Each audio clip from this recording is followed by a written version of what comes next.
শুরু হলো জুলাই আগস্টের হত্যাযজ্ঞের মামলায় সাবেক প্রধানমন্ত্রী শেখ হাসিনা, সাবেক স্বরাষ্ট্রমন্ত্রী আসাদুজ্জামান খান কামালের বিরুদ্ধে আনুষ্ঠানিক বিচার। এদিন সাক্ষ্য দিয়েছেন জুলাই অভ্যুত্থানে আহত খোকন চন্দ্র বর্মন। এর আগে সূচনা বক্তব্যে অ্যাটর্নি জেনারেল ও চিফ প্রসিকিউটর বলেছেন, শেখ হাসিনার বিচার এমনভাবে করতে হবে যেন মানব সভ্যতার ইতিহাসে নজির হয়ে থাকে। আসসালামু আলাইকুম। আজকে দেখেন, ইতিহাসের আরেকটি অধ্যায় রচিত হতে যাচ্ছে। সেটি নিঃসন্দেহে একটা কালো অধ্যায়, একটা কালো যুগের অবসানের পর একটি কালো অধ্যায় রচিত হতে যাচ্ছে শেখ হাসিনাকে ঘিরে। দেশের সার্বিক পরিস্থিতি বিবেচনা করলেই এটা কি বলা যায় যে দেশ ক্রমেই গৃহযুদ্ধের দিকে চলে যাচ্ছে? নানা রকমের প্রোপাগান্ডা শুনছি, দেশ অস্থির হবে, পতিত শক্তি দেশকে অস্থির করে তুলবে এবং দেশকে অস্থির করে তোলার পরিকল্পনা বাস্তবায়নের নানা পদক্ষেপ তারা নিচ্ছে। সমন্বয় পরিচয়ে গুলশানে সাবেক এক নারী সংসদ সদস্যের বাসায় চাঁদাবাজি করতে গেলে পুলিশের কাছে হাতে নাতে গ্রেফতার হয় 5 জন শিক্ষার্থী। তবে এ ঘটনার পর থেকে ধরাছোঁয়ার বাইরে ছিল চাঁদাবাজ দলের আরেক হোতা অপু। অবশেষে তাকেও গ্রেফতার করতে সক্ষম হয়েছে ঢাকা মহানগর পুলিশের গোয়েন্দা বিভাগ। আসসালামু আলাইকুম রহমতুল্লাহ। সবাই কেমন আছেন? আশা করি সবাই অনেক অনেক ভালো এবং সুস্থ আছেন। সবাইকে স্বাগতম জানাচ্ছি আমাদের আরেক নতুন ভিডিওতে। প্রতিদিনের মতো আমি আপনাদের সিরিয়াস ফারুকি আবার চলে আসলাম নতুন একটা ভিডিও নিয়ে। দর্শক, ইতিমধ্যে সবাই ভিডিওর শুরুতে বেশ কিছু অংশ বিশেষ দেখে বুঝতে পেরেছেন আজকের ভিডিওটি কতটুকু গুরুত্বপূর্ণ বা আজকের ভিডিওটি কি বিষয়টা নিয়ে হতে যাচ্ছে। বর্তমানে চলমান রাজনীতি প্রসঙ্গে ইতিমধ্যে বুঝতে পেরেছেন আজকের ভিডিওটা অনেক অনেক গুরুত্বপূর্ণ। তাই সবাইকে অনুরোধ করবো এক মুহূর্ত না টানে সবাই ভিডিওটি দর্শক দেখবেন। তার আগে আপনাকে ছোট্ট একটি অনুরোধ জানিয়ে রাখতেছে, যারা আমাদের চ্যানেলটিতে এখন তো চ্যানেল সাবস্ক্রাইব করে সাথে দেবেন। চলুন আমরা ভিডিওর বাকি অংশগুলো আমরা একটু বিস্তারিত দেখে আসবো। সবাইকে অনুরোধ করবো এক মুহূর্ত না টানে একটা লাইক দিয়ে সবাই ভিডিওটি ধৈর্য সহকারে দেখতে থাকুন। শুরু হলো জুলাই আগস্টের হত্যাযজ্ঞের মামলায় সাবেক প্রধানমন্ত্রী শেখ হাসিনা, সাবেক স্বরাষ্ট্রমন্ত্রী আসাদুজ্জামান খান কামালের বিরুদ্ধে আনুষ্ঠানিক বিচার। এদিন সাক্ষ্য দিয়েছেন জুলাই অভ্যুত্থানে আহত খোকন চন্দ্র বর্মন। এর আগে সূচনা বক্তব্যে অ্যাটর্নি জেনারেল ও চিফ প্রসিকিউটর বলেছেন, শেখ হাসিনার বিচার এমনভাবে করতে হবে যেন মানব সভ্যতার ইতিহাসে নজির হয়ে থাকে। সর্বোচ্চ শাস্তির আবেদন জানান তারা। মাথায় নেই হেলমেট, শরীরে নেই বুলেট প্রুফ জ্যাকেট। আসামি থেকে রাজসাক্ষী হওয়ার পর প্রথমবারের মতো এভাবেই আন্তর্জাতিক অপরাধ ট্রাইব্যুনালে হাজির করা হয় সাবেক আইজিপি চৌধুরী আব্দুল্লাল মামুনকে। ন্যায় বিচার প্রতিষ্ঠা করতে যে এতগুলো মানুষের মৃত্যুর মধ্য দিয়ে যে বাংলাদেশ আমরা পেয়েছি। এদিন শেখ হাসিনা আসাদুজ্জামান খান কামালের বিরুদ্ধে সাক্ষ্য গ্রহণ শুরুর আগে সূচনা বক্তব্য দেন রাষ্ট্রের সর্বোচ্চ আইন কর্মকর্তা। বলেন, বিশ্বের স্বৈরাচারদের সমিতি করা হলে শেখ হাসিনা হতেন সেই সমিতির সভাপতি। পৃথিবীর ইতিহাসে এরকম স্বৈরাচারের জন্ম হয়নি। আমরা মনে করি যদি স্বৈরাচারদের কোনো সমিতি করা হয় তাহলে আজকে যে স্বৈরাচারের বিচারের মুখোমুখি এই রাষ্ট্র করেছে, যে খুনের বিচারের মুখোমুখি করেছে, সেই সমিতির সভাপতি হতে পারে। ট্রাইব্যুনালে তিনি বলেন, বিগত 15 বছরের গুম, খুন ও জুলাই আগস্টের মানবতা বিরোধী অপরাধের দায়ে ফ্যাসিস্ট শেখ হাসিনার বিচার এমনভাবে করতে হবে যেন মানব সভ্যতার ইতিহাসে নজির হয়ে থাকে। আইনি কাঠামোর মধ্যে শেখ হাসিনা সহ আসামিদের সর্বোচ্চ সাজা চান অ্যাটর্নি জেনারেল। বাংলাদেশের মানুষের জন্য, গণতন্ত্রের জন্য, বাংলাদেশের আগামী প্রজন্মের বসবাস করে দেওয়ার জন্য এমন একটি ন্যায় বিচার প্রতিষ্ঠা করা দরকার যে সমাজে খুনের রাজনীতি বন্ধ হবে। সূচনা বক্তব্যে চিফ প্রসিকিউটর বলেন, শেখ হাসিনা সহ আসামিদের বিরুদ্ধে অকাট্য প্রমাণ রয়েছে, পার পাওয়ার কোনো সুযোগ নেই। বিচার চলাকালে আমরা প্রমাণ করব যে আসামিরা তাদের কার্যকলাপের মাধ্যমে এমন ভয়াবহ অপরাধ সংগঠিত করেছে যা বিশ্ব বিবেককে নাড়া দিয়েছে। আমাদের গুরু দায়িত্ব হলো এই অপরাধের জবাবদিহিতা নিশ্চিত করা এবং আগামী প্রজন্মের জন্য ন্যায় ভিত্তিক এক নিরাপদ ভবিষ্যৎ রচনা করা। এই বিচার অতীতের হিসেব মেটানো নয়, বিচার বিভাগের উপর জনগণের আস্থা পুনরুদ্ধারের একটি প্রক্রিয়া বলে উল্লেখ করেন তাজুল ইসলাম। এই মামলাটি শুধুমাত্র নির্দিষ্ট অভিযোগের নিষ্পত্তির জন্যই গুরুত্বপূর্ণ নয়, বরং ন্যায় বিচার, গণতন্ত্র ও মানবিক মর্যাদার সেই মূল্যবোধকে প্রতিষ্ঠার জন্য গুরুত্বপূর্ণ, যা জাতীয় ও আন্তর্জাতিক আইনের কেন্দ্রবিন্দু। সূচনা বক্তব্য শেষে শুরু হয় সাক্ষ্য গ্রহণ। শেখ হাসিনার মামলায় প্রথম সাক্ষী হিসেবে ট্রাইব্যুনালে সাক্ষ্য দেন গুলিতে মুখ ঝাঁঝরা হওয়া খোকন চন্দ্র বর্মন। আসসালামু আলাইকুম।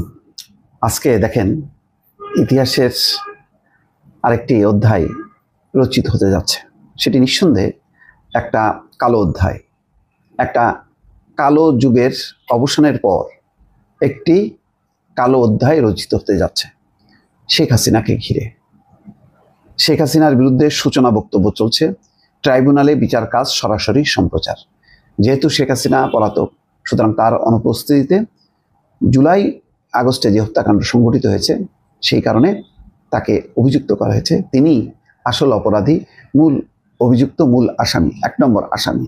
ইতিমধ্যে বিবিসি, আল জাজিরা সহ একাধিক আন্তর্জাতিক গণমাধ্যমও বলেছে যে শেখ হাসিনা যে এই গণহত্যা সংঘটিত হওয়ার ব্যাপারে তিনি নিজে নির্দেশ দিয়েছেন। তার অডিও রেকর্ড হচ্ছে অকাট্য প্রমাণ, আর কিছু লাগে না। ওই যে আগে তিনি অনেক ভুয়া মামলায় বিএনপি জামাত নেতাদেরকে আসামি করতেন না, যে নির্দেশদাতা হিসেবে, তার কোনো প্রমাণ নেই, কিন্তু এটার একটা দালিলিক প্রমাণ আছে। সেই প্রমাণ শুধু আমাদের দেশীয় যারা বিচার কাজের সাথে যুক্ত বা বিভিন্ন আইন প্রয়োগকারী সংস্থা তাদের কাছেই না, আন্তর্জাতিকভাবে প্রমাণিত হয়েছে। বিবিসি, আল জাজিরা তার অডিও রেকর্ডটা পরীক্ষা করে দেখতে পেয়েছে যে এটা অবিকল শেখ হাসিনার কণ্ঠ। সেই কণ্ঠে ধ্বনিত হয়েছে হত্যা করো, যাকে সামনে পাবে তাকেই গুলি করো, কারণ তাকে ক্ষমতায় থাকতে হবে, ক্ষমতা তিনি ছাড়বেন না। শেষ পরিণতির সময়ও যখন কি ঘনিয়ে আসছে, চরম সংকটের সময়ও তিনি একটা রাজনৈতিক অধিবেশন ডাকতে পারলেন না। সকল রাজনৈতিক দলকে ডেকে এই অবস্থায় করণীয় কি সেটাও তিনি নির্ধারণ করতে পারেননি, কারণ ততক্ষণে তিনি সব কিছুর ঊর্ধ্বে।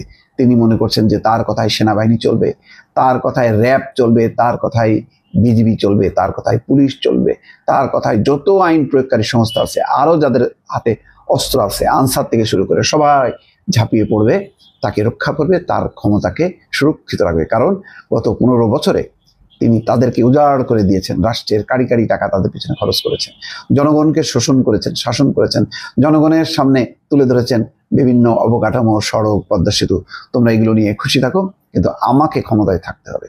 এই ক্ষমতায় থাকতে যেয়ে তাকে গণহত্যা চালাতে হয়েছে, গুপ্ত হত্যা চালাতে হয়েছে, আয়নাঘর বানাতে হয়েছে, নির্বাচনকে নির্বাসন দিতে হয়েছে।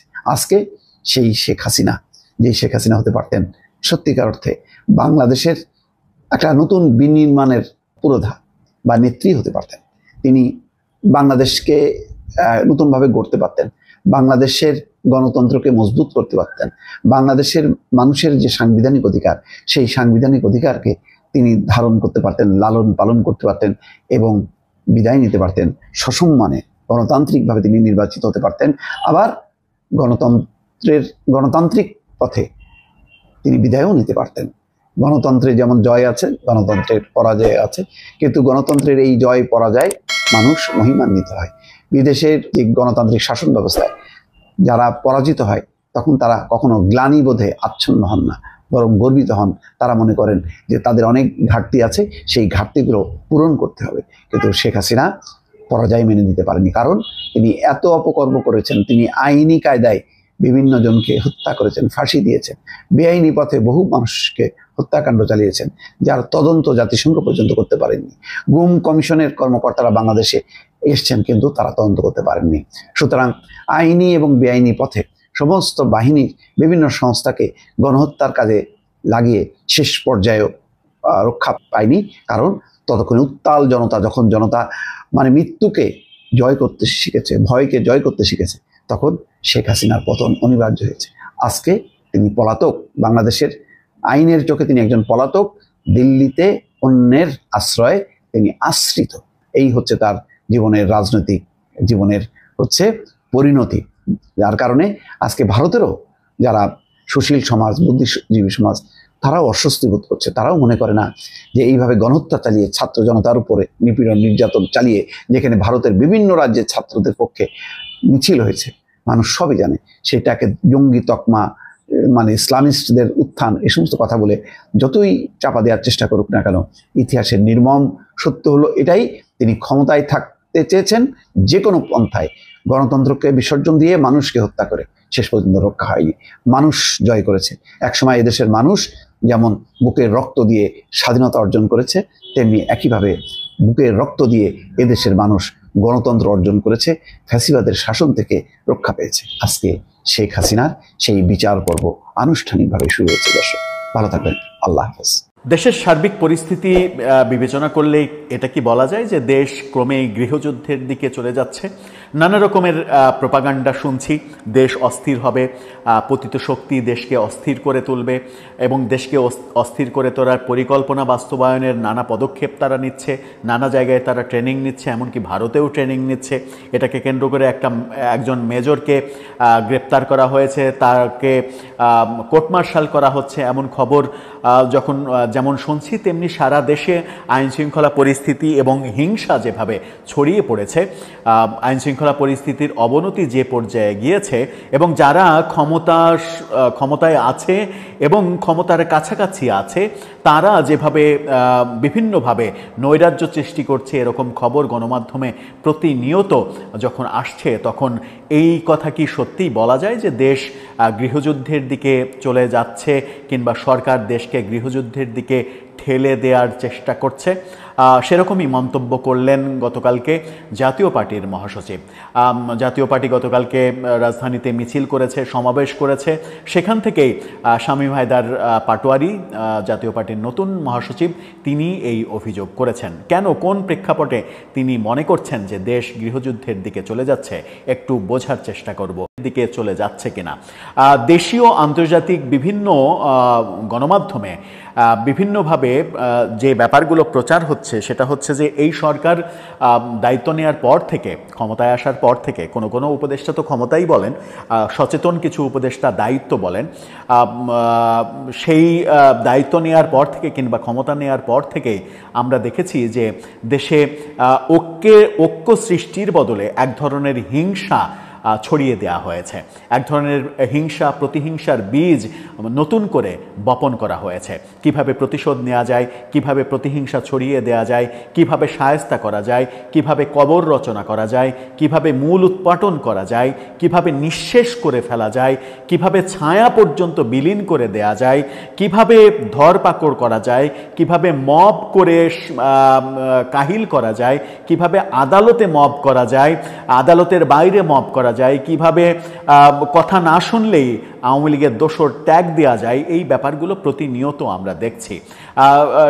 অতি সম্প্রতি 31 তারিখ এবং 1 তারিখে শাহবাগে যে জুলাই যোদ্ধা পরিচয়ে দখল করা হলো শাহবাগ এবং শাহবাগ অবরোধ করা হলো, 2 দিন রাজধানীবাসীর জীবন একেবারে অসহায় হয়ে গেল, নাকানি চুবানি খাওয়ার মতো অবস্থা হয়ে গেল। সেই শাহবাগে দ্বিতীয় দিনে দেখলাম সংঘর্ষ, এক পক্ষ আর এক পক্ষকে বলছে ভুয়া জুলাই যোদ্ধা, আর এক পক্ষ বলছে ওরা ভুয়া জুলাই যোদ্ধা। যে পক্ষ অবরোধ করেছিল সেই পক্ষ অভিযোগ করছে যে আমরা এনসিপির ডাকে সাড়া দিইনি, এনসিপির কথা শুনিনি, এনসিপির পারপাস সার্ভ করিনি, এই জন্য এনসিপি গুন্ডা পাঠিয়ে আমাদেরকে ভুয়া জুলাই যোদ্ধার ট্যাগ লাগানোর চেষ্টা করছে। এর থেকে এনসিপিকে বেরিয়ে আসতে হবে। জুলাই কারো বাবার না, জুলাই কারো ব্যক্তিগত সম্পদ না, জুলাই বিক্রি করে নানাভাবে খাওয়ার চেষ্টা হচ্ছে, সমন্বয়ক পদটা বিক্রি করে নানাভাবে চাঁদাবাজি, দখলদারিত্ব প্রতিষ্ঠিত করা হচ্ছে। এই চিত্র তো আমরা দেখছি। জুলাইকে অবলম্বন করে নানাজনের জিরো থেকে হিরো হয়ে যাওয়ার ব্যাপারও আমরা দেখেছি। সমন্বয় পরিচয়ে গুলশানে সাবেক এক নারী সংসদ সদস্যের বাসায় চাঁদাবাজি করতে গেলে পুলিশের কাছে হাতে নাতে গ্রেফতার হয় 5 জন শিক্ষার্থী। তবে এ ঘটনার পর থেকে ধরাছোঁয়ার বাইরে ছিল চাঁদাবাজ দলের আরেক হোতা অপু। অবশেষে তাকেও গ্রেফতার করতে সক্ষম হয়েছে ঢাকা মহানগর পুলিশের গোয়েন্দা বিভাগ। এরপরই সামনে আসতে শুরু করেছে চাঞ্চল্যকর সব তথ্য। বিস্তারিত সহকর্মী শাহাদাত রিফাতের রিপোর্টে। গত 26 জুলাই গুলশানে সাবেক এমপি শামী আহমেদের বাসায় গিয়ে চাঁদা দাবির সময় পুলিশ উপস্থিত হলে কৌশলে পালিয়ে যায় চাঁদাবাজ অপু। তারপর থেকে টানা 7 দিন গ্রেফতার এড়াতে সে নানা কৌশল অবলম্বন করতে থাকে। প্রতিদিনের জায়গা পরিবর্তন, মোবাইল ফোন বন্ধ রাখা এবং কোনো জায়গাতেই বেশি সময় অবস্থান করছিল না এই চাঁদাবাজ। তবে বিশেষ প্রযুক্তি সহায়তায় অবস্থান নিশ্চিত হয়ে তাকে 1 আগস্ট গোপীবাগ থেকে গ্রেফতার করে ডিবি। জানা যায় পুলিশ যখন তাকে আটক করে তখন সে তার এক বন্ধুর বাসা থেকে বের হচ্ছিল, পরিকল্পনা করছিল ঢাকা ছেড়ে যাওয়ার। চাঁদাবাজ অপুকে গ্রেফতারের বিষয়টি নিশ্চিত করেন ডিএমপির মিডিয়া অ্যান্ড পাবলিক রিলেশনস বিভাগের উপকমিশনার তালিবুর রহমান। গ্রেফতার অভিযানে থাকা ডিবির একাধিক সদস্য জানায় 1 আগস্ট ভোরে ঢাকার বাইরে যাওয়ার জন্য বন্ধুর বাসা থেকে বের হয়েছিল অপু। তার পরিকল্পনা ছিল ঢাকার বাইরে কোথাও গিয়ে দীর্ঘদিনের জন্য গা ঢাকা দেওয়া। বিশ্বমানের থার্মিক্স রড, সালাম স্টিল থার্মিক্স, দেশের একমাত্র থার্মিক্স রড। গ্রেফতারের পর তাকে গুলশান থানা পুলিশের কাছে হস্তান্তর করে ডিবি। এরপর তাকে নিয়ে রাজধানীর মোহাম্মদপুর ও ধানমন্ডির বিভিন্ন বাসায় অভিযানে যায় পুলিশ। অপুকে সঙ্গে নিয়ে অভিযানে একাধিক বাসায় ঘুরে চাঁদাবাজি সংক্রান্ত বিভিন্ন আলামত পাওয়া গেছে বলে অভিযানে থাকা এক পুলিশ সদস্য নিশ্চিত করেছেন। তদন্ত সংশ্লিষ্ট পুলিশ কর্মকর্তারা জানান, চাঁদাবাজির মূল হোতা রিয়াদের নেতৃত্বে নিজেদের বৈষম্য বিরোধী ছাত্র আন্দোলনের সমন্বয়ক পরিচয় দিয়ে দাবির 50 লাখ টাকা চাঁদা না পেলে ওই সাবেক নারী সংসদ সদস্যের স্বামী আবু জাফরকে আওয়ামী লীগের দোসর আখ্যা দিয়ে পুলিশের হাতে তুলে দেওয়ার হুমকি দেয় তারা। পরে 10 লাখ টাকা নিয়ে ওই বাসা থেকে সঙ্গে থাকা আরো কয়েকজন সহ বেরিয়ে আসে রিয়াদ ও অপু।